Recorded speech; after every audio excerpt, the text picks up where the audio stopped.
दोस्तों, इंसान की कौन कौन सी गलतियां हैं जो इंसान को बर्बाद कर देती है। अपनी बर्बादी के कारण पता चल जाए तो हम अपने जीवन को सुखमय बना सकते हैं। बहुत समय पहले की बात है। एक नगर में एक धनी सेठ रहता था। सेठ के पास सभी प्रकार की सुख सुविधाएं थी, लेकिन उसके कोई संतान नहीं थी। संतान के दुख में वह हमेशा चिंतित रहता था। फिर एक दिन उसे पता चलता है कि उसकी पत्नी गर्भवती है और उसने अपनी पत्नी का खूब ख्याल रखा। कुछ दिन बाद उसके घर पर एक पुत्र का जन्म हुआ। सेठ अपने पुत्र के जन्म पर बहुत प्रसन्न था। उसने पूरे नगर में मिठाई और उपहार बांटे और उसके लालन पालन में कोई कमी नहीं छोड़ी। देखते ही देखते उसका पुत्र बड़ा हो गया। फिर सेठ ने उसे पुत्र को गुरुकुल भेजने का निर्णय किया ताकि वो पढ़ लिखकर एक विद्वान बन सके।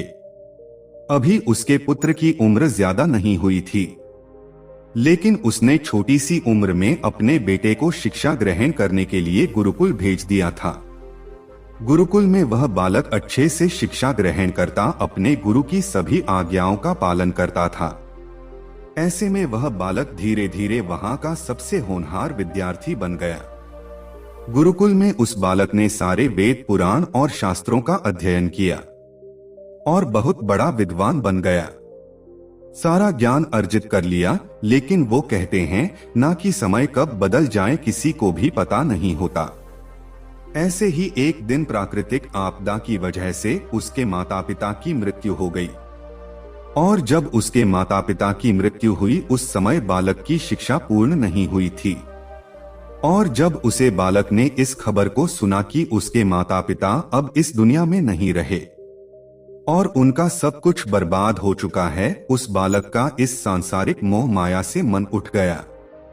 उसके बाद उस बालक ने निश्चय किया कि वह गुरुकुल से शिक्षा पूर्ण करने के बाद अपना संपूर्ण जीवन लोगों की भलाई में व्यतीत करेगा।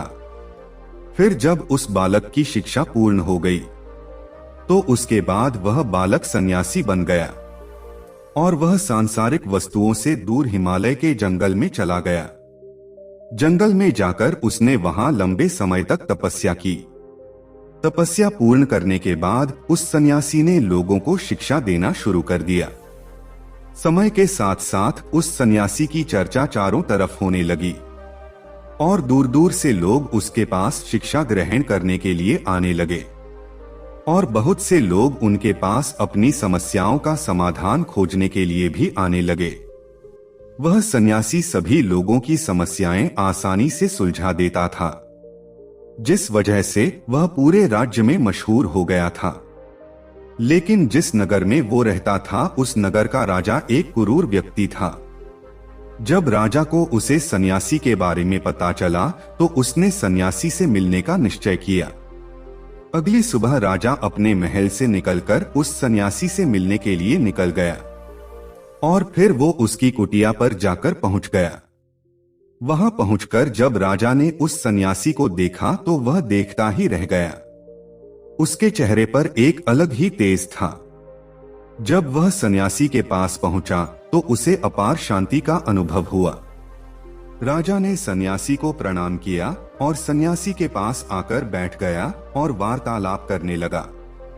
राजा पहले ही मुलाकात में उस सन्यासी के व्यक्तित्व से इतना प्रभावित हुआ कि उसने उसी समय से अच्छाई की राह पर चलने की ठान ली और मन ही मन में सोचने लगा कि इतनी छोटी सी मुलाकात में यह सन्यासी मुझे इतना बदल सकता है। अगर यह हमेशा मेरे साथ ही रहने लगे मेरी तो जिंदगी बदल जाएगी। और यही सोचकर राजा सन्यासी से अपने महल चलने के लिए आग्रह किया। राजा का आग्रह सुनकर सन्यासी माना नहीं कर पाया और वो राजमहल चलने को तैयार हो गए। फिर राजा सन्यासी को लेकर राजमहल की ओर चल दिया। राजमहल पहुंचने पर राजा ने सन्यासी का खूब आदर सत्कार किया और उसके बाद राजा ने सन्यासी को एक सही कमरे में भोजन करवाया। भोजन करने के बाद सन्यासी ने राजा को धन्यवाद दिया और राजा से जाने की आज्ञा मांगी। यह सुनकर राजा ने कहा कि आप हमारे बाग में जब तक चाहे तब तक रह सकते हैं। आपको यहाँ पर किसी भी प्रकार की कोई असुविधा नहीं होगी और आप यहाँ रहेंगे तो हमारी प्रजा को भी अच्छा लगेगा और हमें भी अच्छा लगेगा। यह सुनकर सन्यासी ने राजा का प्रस्ताव स्वीकार कर लिया। उसके बाद राजा ने सेवकों से कहा कि सन्यासी महाराज के लिए बगीचे में रहने और खाने का एवं वस्त्र आदि का प्रबंध किया जाए। राजा की आज्ञा के अनुसार सेवकों ने एक सुंदर सी कुटिया का निर्माण कर दिया। उसके बाद वह सन्यासी उसी कुटिया में रहने लगा।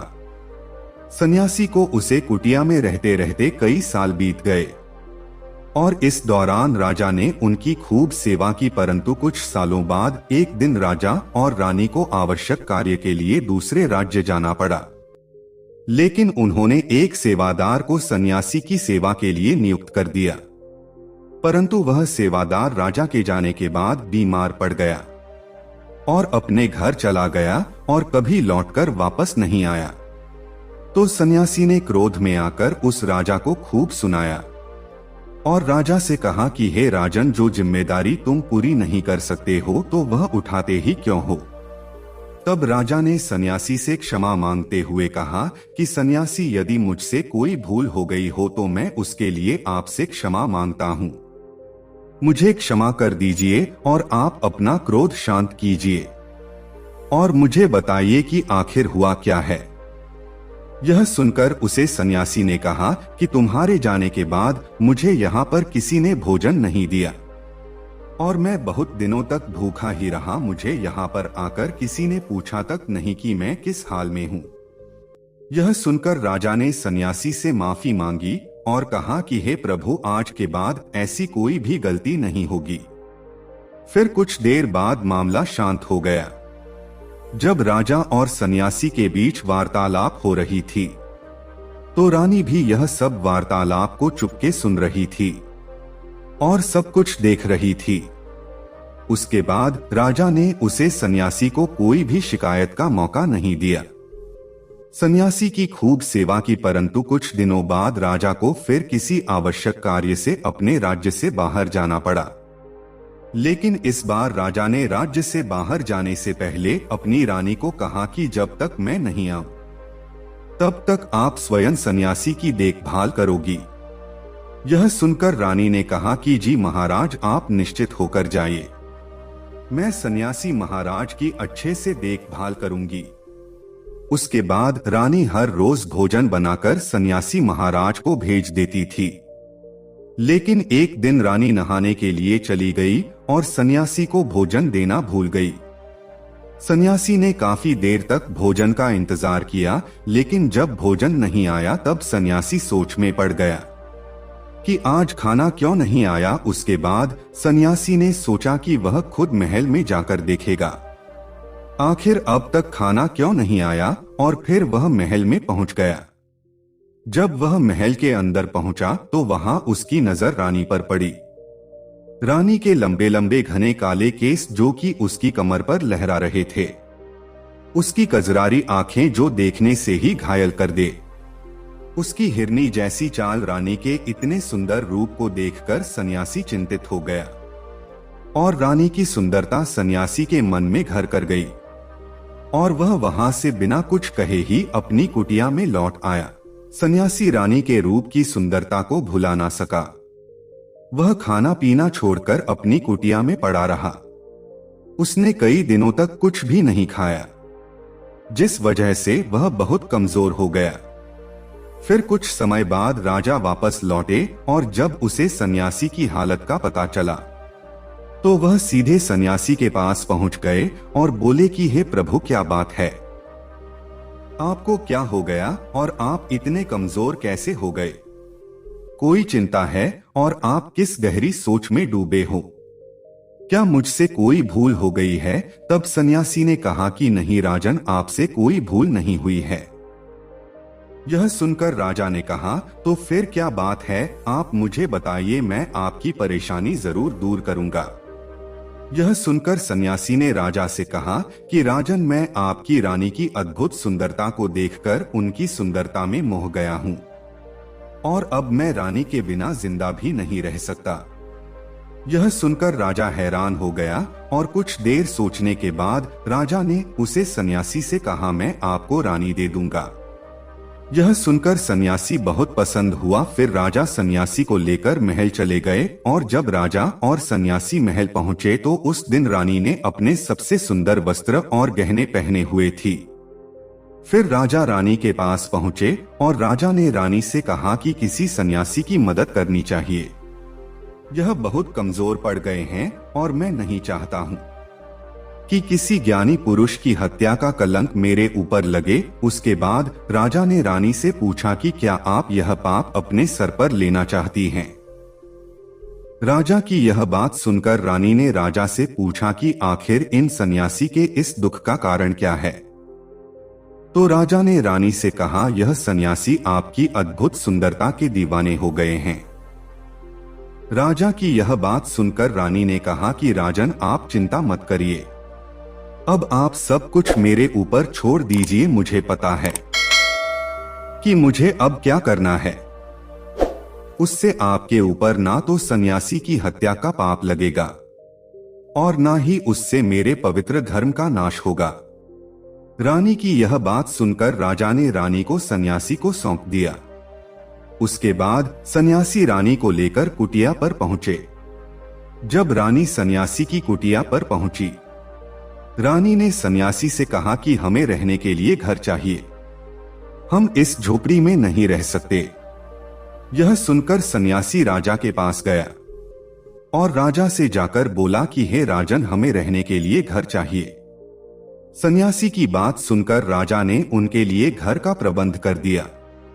फिर सन्यासी रानी को लेकर घर पहुंचा। जब रानी सन्यासी के साथ उसे घर पर पहुंची तो रानी ने सन्यासी से कहा कि यह घर तो बहुत गंदा है और इसकी हालत बहुत खराब है, मैं इस घर में नहीं रह सकती। यह सुनकर सन्यासी फिर से राजा के पास गया और राजा के पास जाकर बोला कि हे राजन, जो आपने हमें घर दिया है उस घर की हालत बहुत खराब है। सन्यासी की बात सुनकर राजा ने उसे घर की हालत ठीक करवा दी। उसके बाद फिर रानी घर के अंदर गई और नहा धोकर बिस्तर पर आ गई। फिर सन्यासी भी बिस्तर पर आ गया। फिर उसके बाद रानी ने सन्यासी से कहा कि आपको पता है कि आप कौन हैं और आप क्या बन गए हैं? आप एक महान सन्यासी थे जिसके लिए राजा स्वयं सारी जरूरत की वस्तुएं उपलब्ध करते थे, जिसके पास लोग दूर दूर से ज्ञान ग्रहण करने आते थे, जो लोगों को सत्य की राह दिखाया करते थे, जो लोगों की समस्याओं का समाधान करते थे, जिनको सभी लोग एक गुरु मानते थे, जिनकी सब भगवान के रूप में पूजा किया करते थे। और आज आप वासना के कारण मेरे गुलाम हो गए हैं।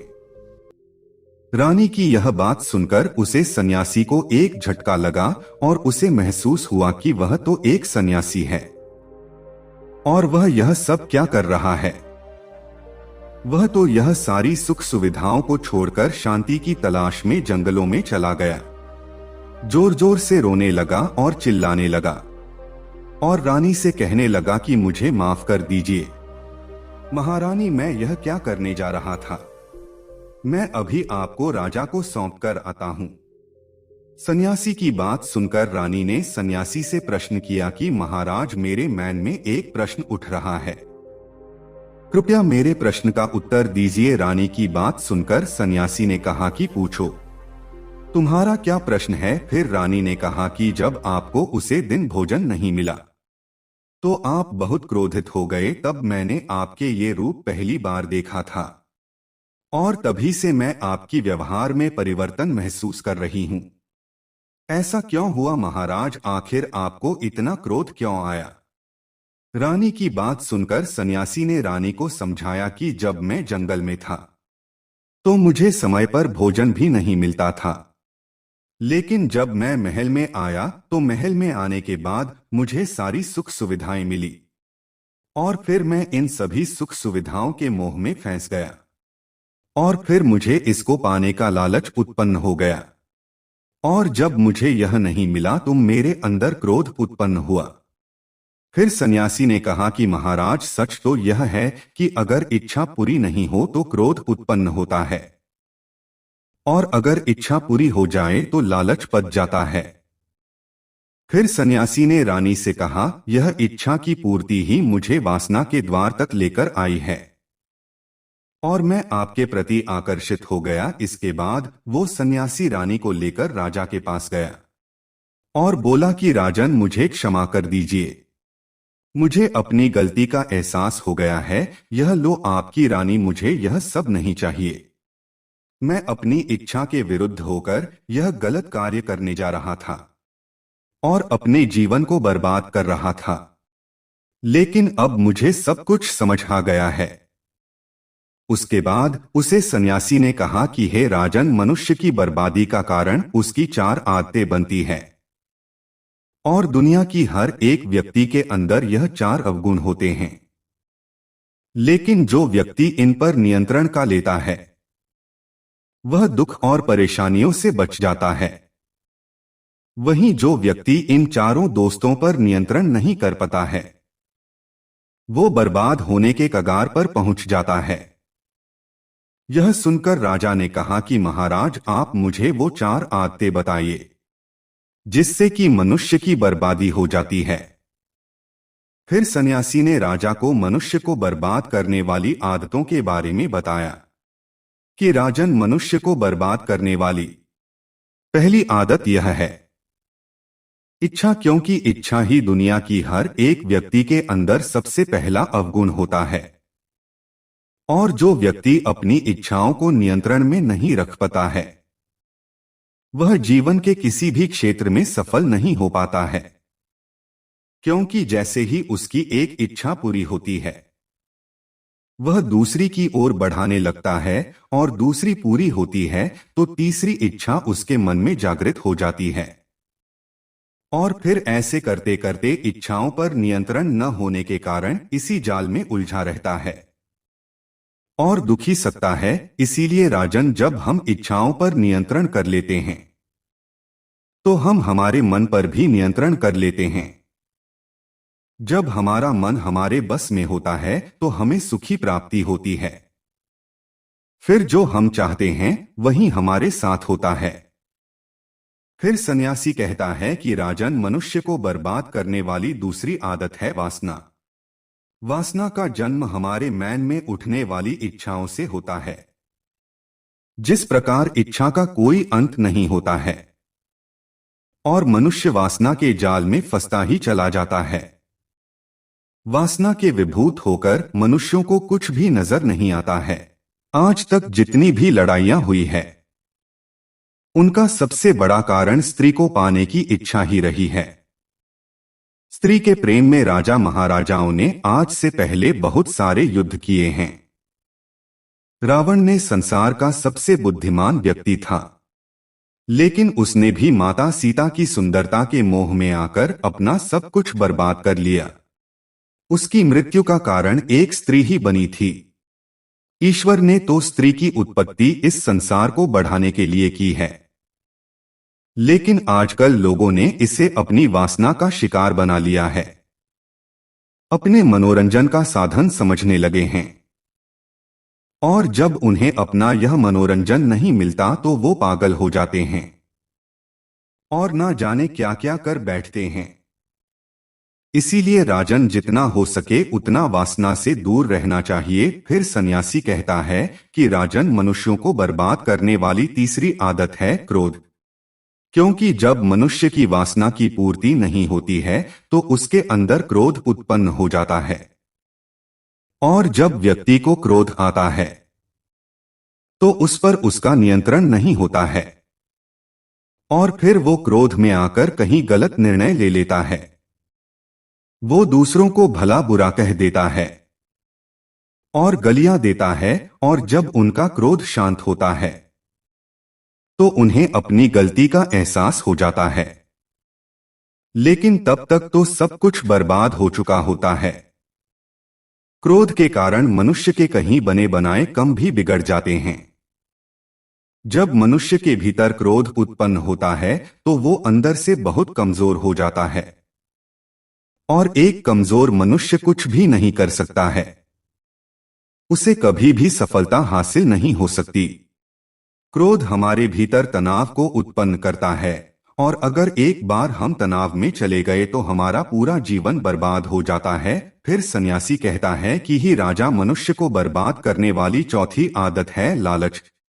राजन, लालच का फल सदैव बुरा होता है। लालच में पड़कर हम बहुत से लोगों का बुरा कर देते हैं। हर मनुष्य के जीवन में कभी ना कभी ऐसे अवसर अवश्य आते हैं जब वह लालच कर बैठता है, और अधिक पाने की लालसा में वह कुछ ऐसा कर बैठता है जिससे जो उसके पास था वह उसे भी गवा देता है। क्योंकि जैसे ही व्यक्ति की एक इच्छा पूरी होती है, उसका लालच बढ़ जाता है और उसके मन में और कहीं जन्म लेने लगती है। जो व्यक्ति लालच करता है वह कामयाबी से कोसों दूर रहता है, क्योंकि एक ना एक दिन लालच का दुश्मन सामने आता ही है। अगर हम समय रहते ही लालच को त्याग दें और उसकी फेर में ना पड़े तो हम एक सफल व्यक्ति अवश्य बन सकते हैं। फिर अंत में सन्यासी राजा से कहता है, राजन, अगर मनुष्य चारों आदतों को छोड़ देता है तो उसे जीवन में सफल होने से कोई नहीं रोक सकता है। जो इन आदतों को नहीं छोड़ता है उसे जीवन में बर्बाद होने से कोई रोक सकता है। मैं एक सन्यासी होकर पड़ गया था, तो सामान्य मनुष्य तो इससे बच नहीं सकता। इसीलिए हे राजन, मनुष्यों को इन 4 आदतों से हमेशा बचाना चाहिए। दोस्तों, ऐसे ही वीडियो देखने के लिए चैनल को सब्सक्राइब करें एवं वीडियो को लाइक करें।